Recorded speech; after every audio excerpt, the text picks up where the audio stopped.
अस्सलाम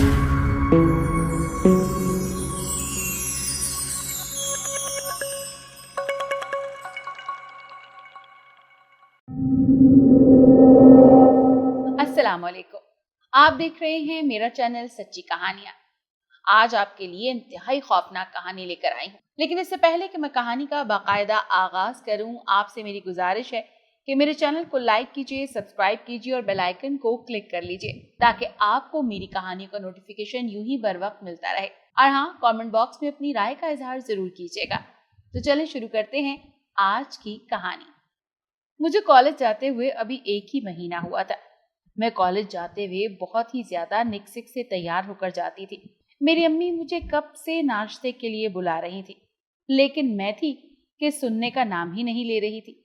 मेरी अम्मी मुझे मना भी करती थी कि कॉलेज जाते वक्त इतनी तैयारी ठीक नहीं है, लेकिन मजाल है जो मुझे इन बातों का कोई असर हो। आंखों में काजल लगाया और होंठों पर हल्की सी लिपस्टिक लगाई और साथ गले में एक बारीक सी चेन पहन ली। अब मैं कॉलेज जाने के लिए बिल्कुल तैयार थी। जैसे ही नाश्ता करने बैठी, अभी कुछ ही नवाले खाए थे कि कॉलेज की वैन दरवाजे पर आ गई।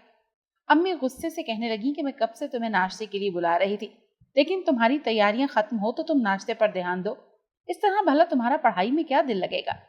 मैंने अम्मी के गाल पर जल्दी से बोसा दिया और उन्हें अल्लाह हाफिज कहकर कॉलेज के लिए निकल खड़ी हुई। मेरा नाम महक है। क्योंकि मुझे खुशबुएं बहुत पसंद है, इसीलिए मुझे अपना नाम भी बहुत पसंद है। वैसे असल में तो मेरा नाम मेहरुन्निसा है, लेकिन सब प्यार से मुझे महक कहते हैं। मेरा एक भाई है और मैं एक अकलौती बहन। मेरे अम्मी अब्बू ने बचपन से लेकर आज तक मुझे किसी काम से नहीं रोका। यही वजह है शायद कि उनके लाड प्यार की वजह से मैं बिगड़ गई हूँ। मैं घर में किसी की नहीं सुनती। अम्मी मुझे रोजाना जेब खर्ची के नाम पर एक अच्छी खासी रकम देती हैं और मैं सारी ही दोस्तों में उड़ा आती हूँ। कितने ही मेरे दोस्त ऐसे हैं जिनको घर से 1 रुपया भी नहीं मिलता। मुझे उनके ऊपर बड़ा ही तरस आता है और मैं उनको ये एहसास दिलाए बिना कि वो मुझे कैंटीन से कुछ भी नहीं खिला पाती, खुद सब कुछ उनके आगे ढेर कर देती हूँ। मैं अपनी दोस्तों की जान हूँ, जाहिर सी बात है। मैं उनके साथ इतने अच्छे से जो रहती हूँ, घर में मुझे किसी चीज की कभी कोई कमी नहीं हुई है। मैं अपनी जिंदगी में बहुत खुश हूँ। मेरे अब्बू एक कॉलेज में पढ़ाते हैं, इस वजह से मेरे घर में खाने पीने की भी कोई कमी नहीं, क्योंकि कॉलेज से तनख्वाह बहुत अच्छी मिलती है। मेरा एक ही बड़ा भाई है जो बहुत अच्छी जॉब पर लगा हुआ है और वो मुल्क से बाहर है। लिहाजा मेरी जिंदगी ख्वाबों की जिंदगी है, जो शायद कोई लड़की कभी सोचती होगी।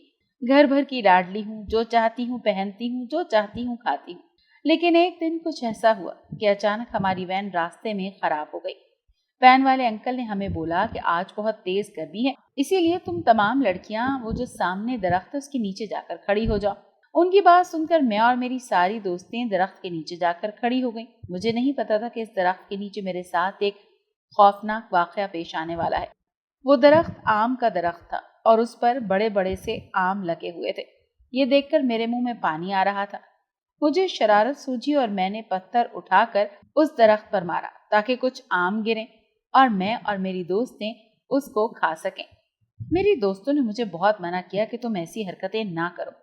वैसे भी सुना है कि आम के दरख्त पर और बड़े बड़े इस तरह के जो दरख्त होते हैं उन पर आसेब होता है, और तुमने तो इतनी तेज ये महक भी लगा रखी है। ऐसा ना हो महक कि तुम्हारा ही कोई नुकसान हो जाए। लेकिन भला वो महक ही क्या जो किसी की बात सुन जाए। लिहाजा मैंने बहुत सारे पत्थर इकट्ठे किए और टिका टिका के उस दरख्त पर मारना शुरू कर दिए और फौरन ही वहां से आम गिरने लग गए। ये कच्चे आम थे जो मुझे बहुत पसंद थे, ये जाने बगैर कि इस दरख्त पर कोई साया भी हो सकता है। मैं मजे से वो आम खाकर एंजॉय करने लगी। फिर न जाने मेरे दिल को क्या हुआ जो बार बार मेरा दिल चाह रहा था कि एक बार मैं फिर इस दरख्त से कुछ आम तोड़ूं और उन्हें उठाकर घर ले जाऊं। लेकिन मेरी दोस्तों ने मुझे ऐसा करने से सख्ती से मना कर दिया। मेरी सारी दोस्तें मुझे मलामत कर रही थी और कह रही थी कि खबरदार, जो तुमने अब मजीद कोई भी पत्थर इस दरख्त पर फेंका। उनके समझाने बुझाने पर मैं अपनी ख्वाहिश से दस्तबरदार हो तो गई, लेकिन न जाने क्यों ऐसे लग रहा था जैसे कोई मुझसे बार बार बात करना चाह रहा है, मुझे बुला रहा है इस दरख्त के पास। फिर एक दिन मैं अम्मी से कहने लगी कि मैं अपनी दोस्त के घर जा रही हूँ, थोड़ी देर बाद आ जाऊंगी। अम्मी मुझे घूरने लगी और बोली कि सारा दिन तो कॉलेज में अपनी दोस्तों के साथ ही रहती हो, अब घर में कुछ वक्त हमारे साथ भी गुजार लो। और मैं मुस्कुरा दी। मैंने कहा अम्मी बस थोड़ी देर, एक ज़रूरी असाइनमेंट तैयार करना है। मैं और मेरी दोस्त वो असाइनमेंट मिलकर तैयार करेंगे। वो मुझे कहने लगी कि चलो कोई बात नहीं, चली जाओ। फिर उन्होंने मेरे भाई को कहा कि जाओ अपनी बहन को छोड़ आओ। मैंने कहा नहीं नहीं, मैं पैदल ही चली जाऊंगी, क्योंकि मेरी दोस्त अनीला का घर यहीं साथ में तो है। मैं उस पे मामूल बहुत सी महक लगाकर खुद को खुशबुओं में तर करके पैदल पैदल अपनी दोस्त अनीला के घर चलती। जब रास्ते में मेरी नज़र उसी आम के दरख्त पर पड़ी तो मेरा दिल चाहा कि मैं एक बार फिर वहां जाकर उन मज़े वाले कच्चे आमों का मजा लूं।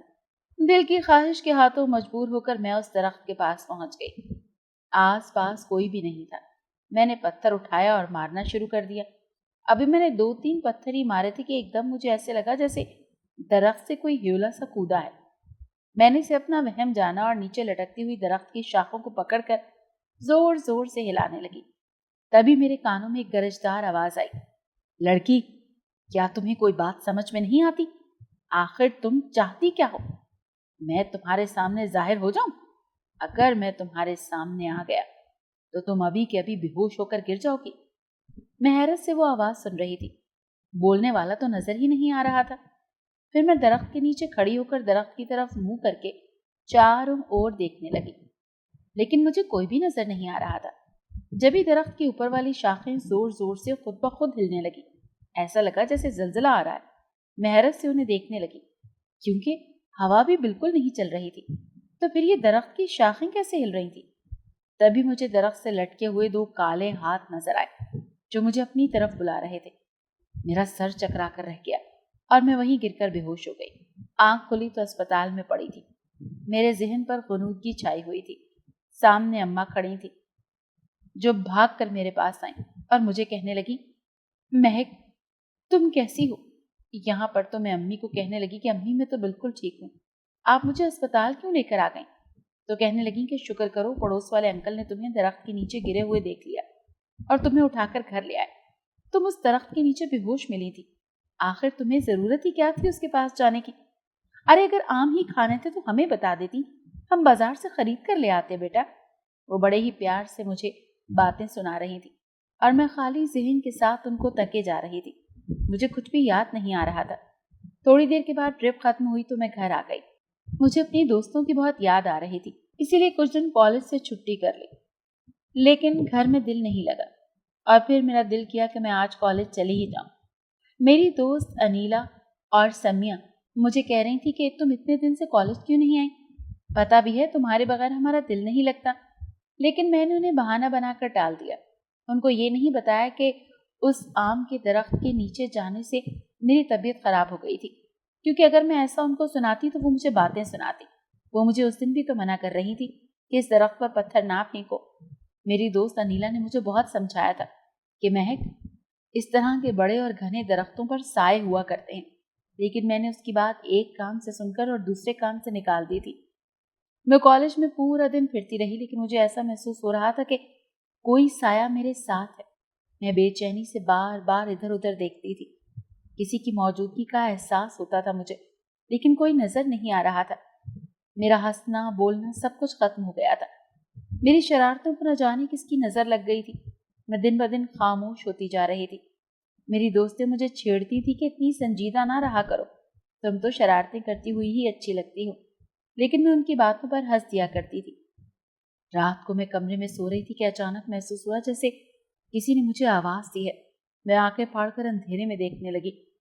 कमरे की रोशनी बंद करके सोने की आदत थी, लिहाजा अंधेरे में मेरी आंखें ना नजर आने वाले वजूद को घूर रही थी। फिर मैंने उठकर लाइट जलाई, कमरे में देखा। मुझे किसी की मौजूदगी का एहसास नहीं हो रहा था। तो फिर मुझे आवाजें कौन दे रहा था? मैं बहुत डर गई थी।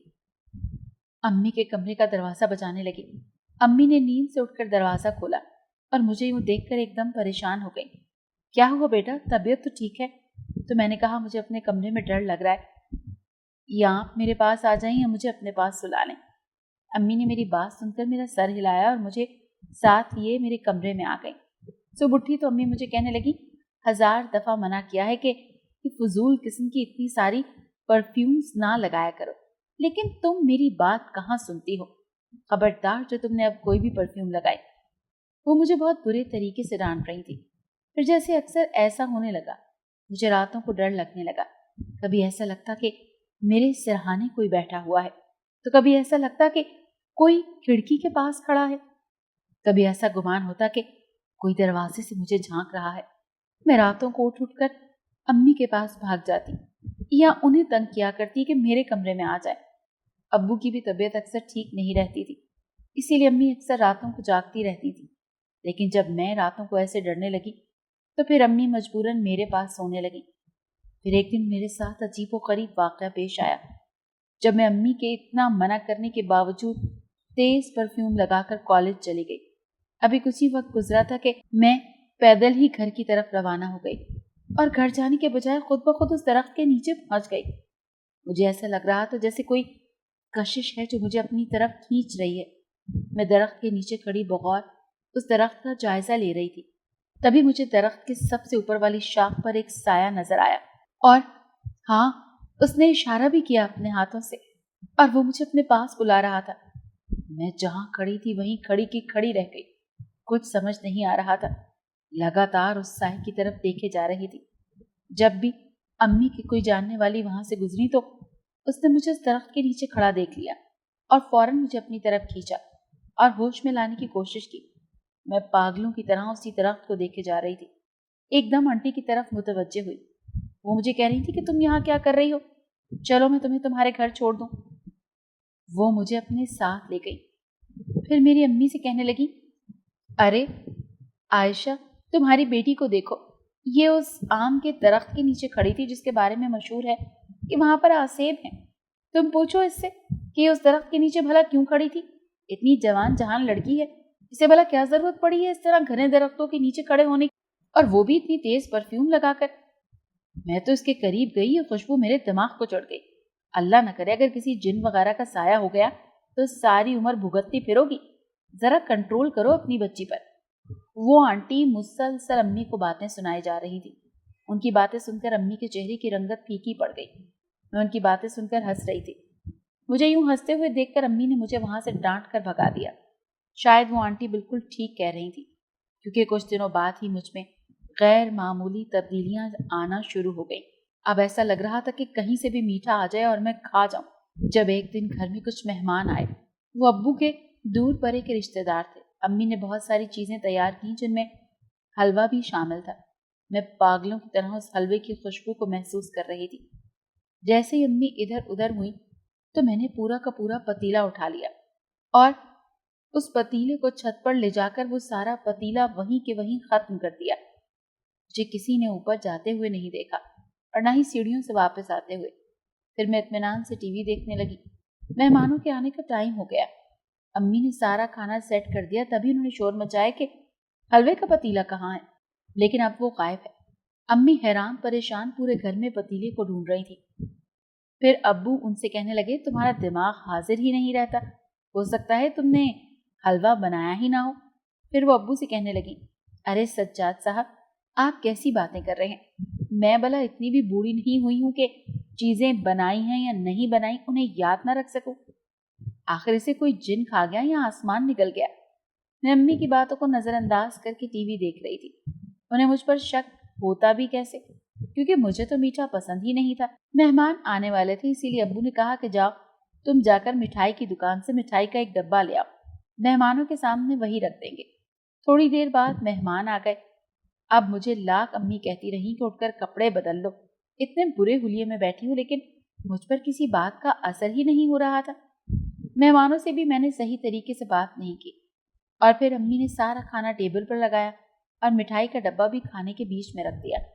अम्मी ने मुझे कहा, जाओ महक, तुम भी खाना खा लो, क्योंकि अम्मी जानती थी कि मैं भूख की कितनी कच्ची हूँ। मैंने सारे खाने को नजरअंदाज किया और मिठाई के डब्बे पर फोकस किया और फिर सिर्फ उस पर बस न किया, बल्कि एक के बाद दूसरा, दूसरे के बाद तीसरा करके मैंने पूरा मिठाई का डब्बा खा लिया। अम्मी बहुत शर्मिंदा हूँ। तभी उन्होंने मुझे इशारा किया कि अब मैं खाने की टेबल से उठ जाऊं, लेकिन मैं उनकी बात सुन ही कहाँ रही थी।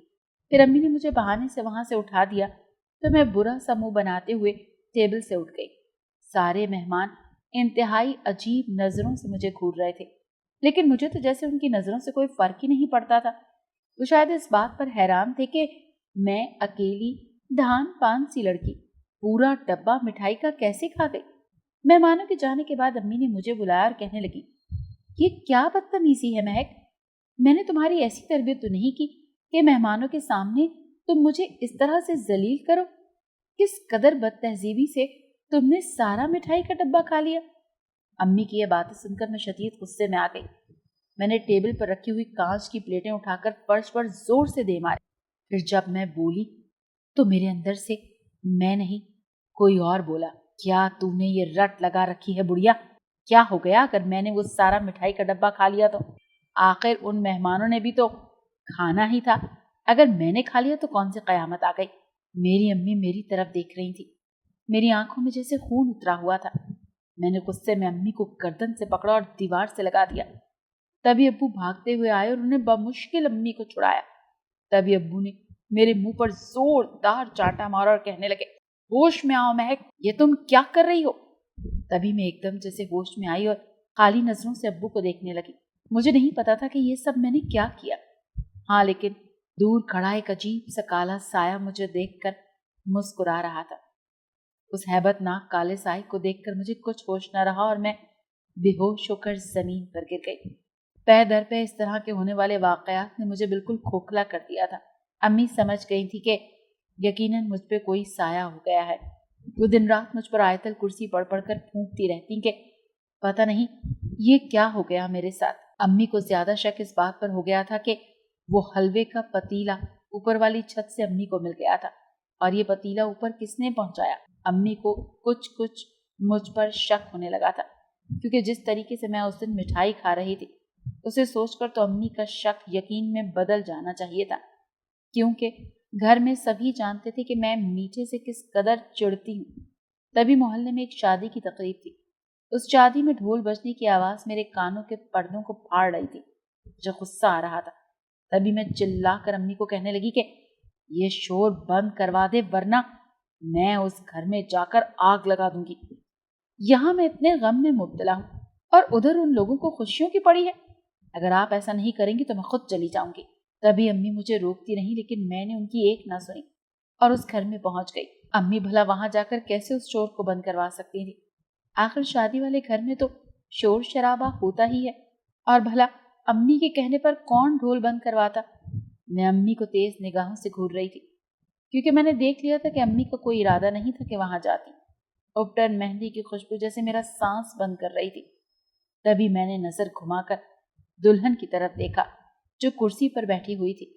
मेरी नजर घुमाने की देर थी कि एकदम दुल्हन कुर्सी से गिर गई और नीचे गिरते ही सब लोग वहां हैरानी से खड़े होकर उसको देखने लगे। किसी को खबर नहीं थी कि ये सारी हरकत मैं कर रही हूँ। सब लोग ढोल छोड़कर अब दुल्हन की तरफ देख रहे थे जो जख्मी हो गई थी। वहां खड़ी औरतें कह रही थी कि ये तो बहुत ही बदशगुन हो गया है, न जाने किस मनहूस की वजह से ये कुर्सी से गिर पड़ी। वो औरतें शायद ये समझ रही थी कि किसी बच्चे ने कोई शरारत की है जिसकी वजह से कुर्सी पलट गई। अब दुल्हन को लेकर लड़कियां अंदर जा चुकी थी, लेकिन वहां खड़ी औरतों का इरादा था कि अभी मजीद नाच गाना किया जाए, और मुझे इंतहाई गुस्सा आ रहा था। लेकिन मैं दिल ही दिल में खुश थी कि ढोल बजना अब बंद हो गया। तभी मैंने उनकी खुशियों पर पानी फेरने का फैसला किया और एक और हरकत कर डाली। जो शामियाना वहां लगा हुआ था, जिस डंडे से उसकी सारी रस्सी बांधी गई थी, मैंने वही खोल दी और उसके बाद वो गिर गया। पूरा शामियाना उन औरतों के ऊपर। एक भगदड़ मच गई और मैं हंसती मुस्कुराती घर को लौट आई। अम्मी अभी तक हैरत और परेशानी में मुब्तला थी। मैंने अम्मी की तरफ नजर उठाकर भी ना देखा। अब अम्मी और अब्बू दोनों को ही तशवीश हो रही थी। उन्हें पता चल गया था कि मेरे साथ कोई और मसला है, और ये मसला इतना आसान हल करना नहीं है। मैं खाती तो सारा दिन ना खाती, और अगर खाने बैठती तो मीठी चीजें ही खाती रहती। अगर कभी बोलती तो इतने गुस्से में बोलती कि मेरे मुंह से गालियां तक निकल जाती। एक दिन अम्मी तशवीश से अब्बू को कह रही थी कि महक को किसी ऐसी जबान में बातें करती है जो बिल्कुल भी मुझे समझ में नहीं आती हैं। खुदा के लिए इसे किसी को दिखाएं। तो अब्बू ने उनसे कहा कि मैं 2-3 लोगों से कह चुका हूँ महक के हवाले से कि किसी मौलवी साहब का अगर पता हो तो मुझे बताएं। उन लोगों ने कहा है कि जैसे ही मालूम होता है तो हम आपको आगाह कर देंगे। मेरी वजह से अब्बू ने कहाँ कहाँ की खाक नहीं छानी। आज मैं सोचती हूँ कि उस टाइम को याद करूँ तो एक बाप के लिए अपनी बेटी किस कदर कीमती होती है। मेरे अब्बू पर मुझे बेतहाशा प्यार आता है।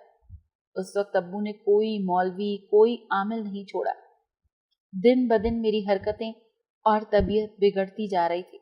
अब मैं गंदी, मैली, सारा सारा दिन सोफे पर वैसे ही पड़ी रहती।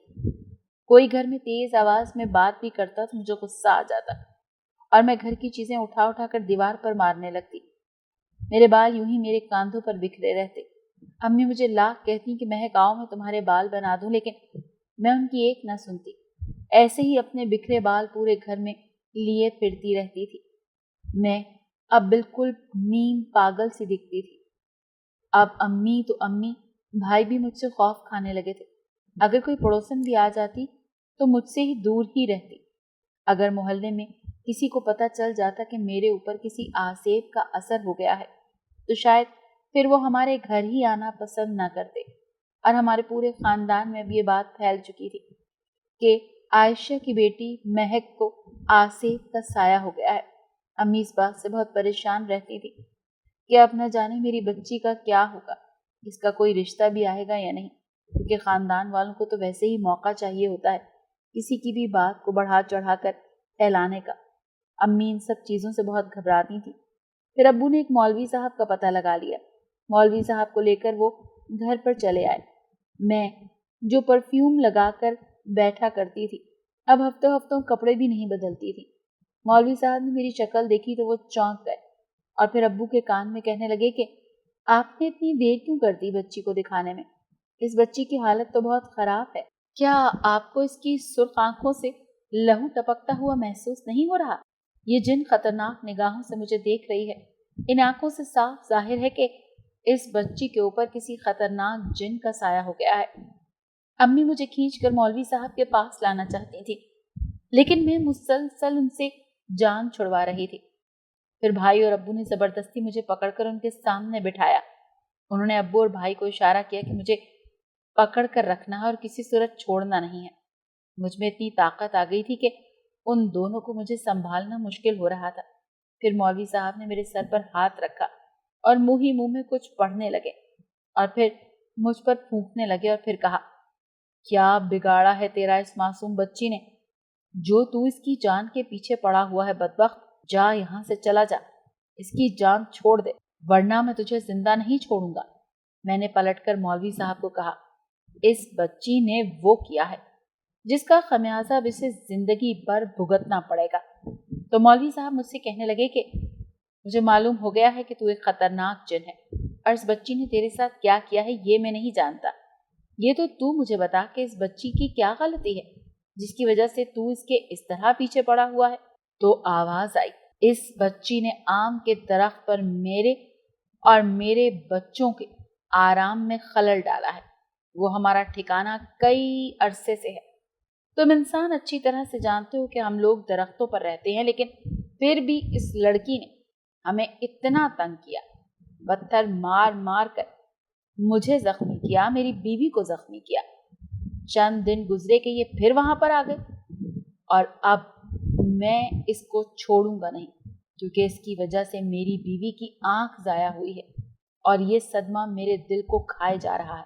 ये लड़की मुझे खतरनाक डायन मालूम होती है जिसने मेरी बीवी की खूबसूरती को दाग लगा दिया। अब मैं इसका पीछा किसी सूरत नहीं छोड़ूंगा। अगर तूने भी मुझसे लड़ाई करने की कोशिश की तो मैं तेरा भी वो हाल करूंगा जो कोई जान नहीं सकेगा। मैं गुर्रा गुर्रा कर और आंखें निकाल निकाल कर मौलवी साहब को डरा रही थी। मेरे अंदर से मैं नहीं बल्कि वो खतरनाक जिन बोल रहा था। तभी मौलवी साहब ने मुझ पर कुछ पढ़कर फूंका और फिर मैं बेहोश हो गई। मेरी वालिदा बेचारी मुश्किल से उठकर कमरे तक मुझे लेकर गई। फिर अब्बू मौलवी साहब से कहने लगे कि आप बताइए इसका क्या हल है। इस बच्ची की नादानी और शरारत की वजह से उस जिन की बीवी की आंख जाया हो गई है, लेकिन अब हम क्या कर सकते हैं। मौलवी साहब ने कहा, तुम लोग परेशान मत हो, मैं एक बहुत बड़े आमिल साहब को जानता हूँ, उनसे राब्ता करता हूँ। वही इस खतरनाक जिन को काबू करने का अमल जानते होंगे। तुम लोगों को थोड़ा इंतजार करना पड़ेगा, मैं उनसे मिलकर उन्हें सारी बात बता दूं, वही इस मसले का कोई हल निकालेंगे। ये मेरे बस की बात नहीं है। ये कहकर मौलवी साहब वहां से चले गए। अब तो मैं पागलों की तरह कभी सर खुजाती, कभी अपने मुंह पर नाखून मारती। कई कई दिन बीत जाते, मैं नहाती नहीं। मैं सूंघ कर कांटा होती जा रही थी। मेरी दोस्तें अब मुझसे दूर रहने लगी थी। मेरी हालत देखकर सब परेशान थे। मेरी अम्मी दिन रात रोती रहती थी कि मैं अपनी बच्ची को कैसे दोबारा ठीक करूं। टीचर्स भी पूछती रहती थी कि आजकल वो कॉलेज क्यों नहीं आ रही है। मेरी अम्मी उनको क्या वजह बताती। वो मुझे हर वक्त बहलाने की कोशिश करती, लेकिन मैं मुंह बनाकर एक कोने में बैठी रहती। मेरी अम्मी बहुत ज्यादा परेशान हो गई थी। मेरी कई दोस्तों ने मेरी अम्मी को बताया कि हमने महक को बहुत ज्यादा मना किया था। यकीनन इस जिन का साया उसी आम के दरख्त की वजह से हुआ है, जिस पर लाख मना करने के बावजूद महक पत्थर मारती रही और आम उठाकर खाती रही। हम अल्लाह से दुआ करते हैं कि इसकी तबीयत जल्द ठीक हो जाए। मेरी सारी दोस्तें मेरी वजह से परेशान थी। अम्मी तो बेचारी पहले ही बहुत ज्यादा घबराई हुई थी। फिर मौलवी साहब ने खुशखबरी सुनाई कि वो आमिल साहब इस बच्ची को देखने के लिए आ रहे हैं। अम्मी अब्बू उनकी ये बात सुनकर खुश हो गए। वो उनकी शिद्दत से मुंतजिर थे। कभी कभी मेरी तबीयत ठीक होती तो मैं अम्मी को कहती कि अम्मी, आखिर मुझे हुआ क्या है? मेरा आजकल ज़हन ही काम नहीं करता, मुझे कुछ भी याद नहीं रहता। और अम्मी मुस्कुरा कर मेरे माथे पर बोसा देती और आंसू बहाने लग जाती। उन्होंने मेरे कमरे से सारी खुशबुएं उठाकर फेंक दी थी। 24 घंटे किसी साए की तरह मेरे साथ। मैं ज्यादा किसी से बात नहीं करती थी। मैंने सजना संवरना भी छोड़ दिया था। हालांकि मेरे अब्बू का इरादा था कि वो भाई की शादी कर दें, लेकिन अब वो भी मुलतवी हो गया था। सब कुछ छोड़ छाड़ कर तमाम घर वाले सिर्फ मेरी फिक्र में लग गए थे। मेरे वालिदैन इस बात के मुंतजिर थे कि कब आमिल साहब आएं और फिर मेरी तबीयत बिल्कुल ठीक हो जाए। फिर तकरीबन 3 से 4 दिन के बाद आखिरकार वो आमिल साहब तशरीफ ले आए। उनकी शख्सियत बड़ी ही पुरवकार थी। सर पर काली टोपी और एक बड़ी सी काली शाल लिए, सफेद दाढ़ी उन पर बहुत जच रही थी। उन्हें देखकर जैसे कोई सहर सतारी हो जाता था। अब्बू ने उन्हें बिठाया और फिर अम्मी मुझे लेकर उनके सामने गई। उनकी शख्सियत के सामने तो जैसे मेरा वजूद बिल्कुल ही बेबस हो गया था। मेरे मुंह से आज आवाजें तक नहीं निकल रही थी। उनका पुरवकार चेहरा इस बात की गवाही दे रहा था कि इंसान तो इंसान, जन्नात भी उनके सामने बोलने की जुर्रत नहीं रखते। मैं उनके सामने बैठी तो उन्होंने मुझे गौर से देखा और फिर मुस्कुराने लगे।